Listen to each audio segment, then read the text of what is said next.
Thom Hartmann here on the news. You need to know this. Is perpetual war about to become law of the land? The House Armed Services Committee recently passed the Defense Authorization Act, a bill that authorizes funding for the Department of Defense for another 2 years. And deep within that bill, in Section 1034, there's a provision that affirms that we are at war with al-Qaeda and hands over war powers to the president, quote, until the termination of hostilities, end quote. In other words, it lets the president commit our nation to endless war until every single terrorist in the world is dead.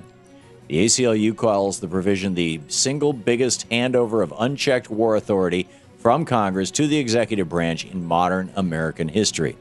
The provision was slipped in by Republican Congressman Buck McKeon, and only one member of the Armed Services Committee voted against that bill, Democrat John Garamendi.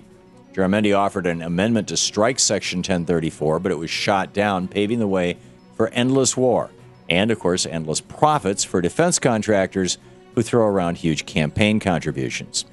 In Orwell's book 1984, Big Brother famously said, "War is peace." And George W. Bush took this to heart when he started the war on terror. But the truth is, there's nothing worse for a nation than endless war. As James Madison, one of the founders of our nation, wrote, "No nation can preserve its freedom in the midst of perpetual war." Who's screwed? Taxpayers. 3 out of 4 Americans think giving subsidies to oil companies is a bad idea.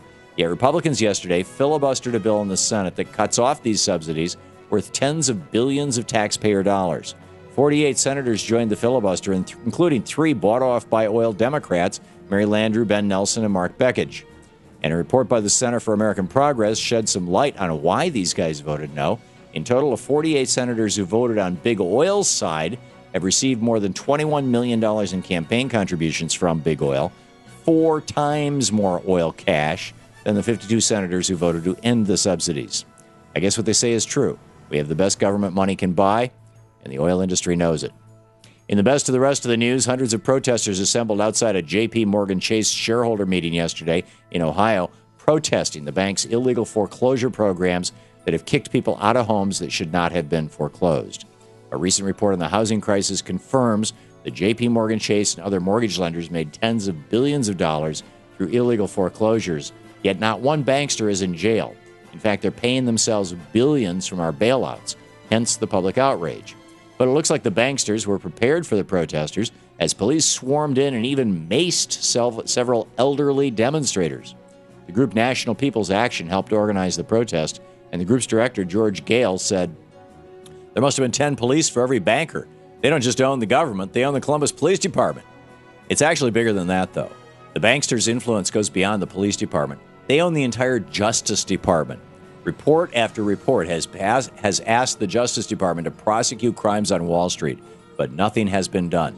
It's pretty clear American banksters are the new untouchables. Republican Congressman Dennis Ross confirmed yesterday what a lot of us already know, that Republicans are trying to sell off huge chunks of the commons of our nation to transnational corporations. Laying out his plan to avoid raising the debt ceiling, Ross said, "Federal government owns 70% of Utah. There are federal buildings. If you need cash, let's start liquidating." Right. Let's hand over our national parks and our government buildings to China and Saudi Arabia. And while we're at it, let's approve the Ryan budget plan that kills Medicare. This is the culmination of 30 years of starve-the-beast Reaganomics. Cut off enough funding to the government so it's left with no other choice but to sell itself off to corporations, other countries, and the rich. And every now and then, Republicans like Dennis Ross let that truth slip out. Move over Cayman Islands. The United States is the world's biggest offshore tax haven. A U.S. Department of Commerce study revealed that U.S. banks are holding $3.6 trillion belonging to foreign depositors. That's because under U.S. law, non-U.S. citizens can deposit as much money into banks as they'd like without paying taxes and without even having their deposits revealed to their home countries. Canada is the only exception to this rule, having made a pact with the United States. From crooked dictators to drug warlords, billions of dollars flow through U.S. banks every year, completely untaxed. Wells Fargo, Wachovia, Citigroup have all been implicated in the past for knowingly funneling drug money through their banks. We're selling off American jobs in factories overseas and then letting foreign billionaires use our banks as tax shelters. Does anyone else think we're being used in the global economy? Since when did America become the sucker? By the way, if you're a working American and deposit more than $5,000 in a U.S. bank, you get reported to Homeland Security and the IRS, but not if you're a narco trafficker from Colombia. More bad ideas coming out of Ohio. At the urging of the wealthy weapons manufacturing lobby, the Republican-controlled state house passed a bill that allows gun owners to carry concealed firearms into bars, restaurants, and sports stadiums where alcohol is served. One of the sponsors of the bill, Republican Danny Bupp, defended the idea, saying, "You can't always count on law enforcement to be there to protect you. You have to be able to protect yourself."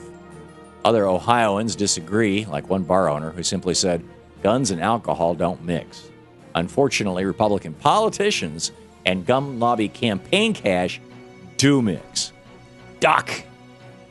Crazy alert, meet Dan Gorski, the guy who owns the Guinness World Record for eating the most Big Macs. Amazing.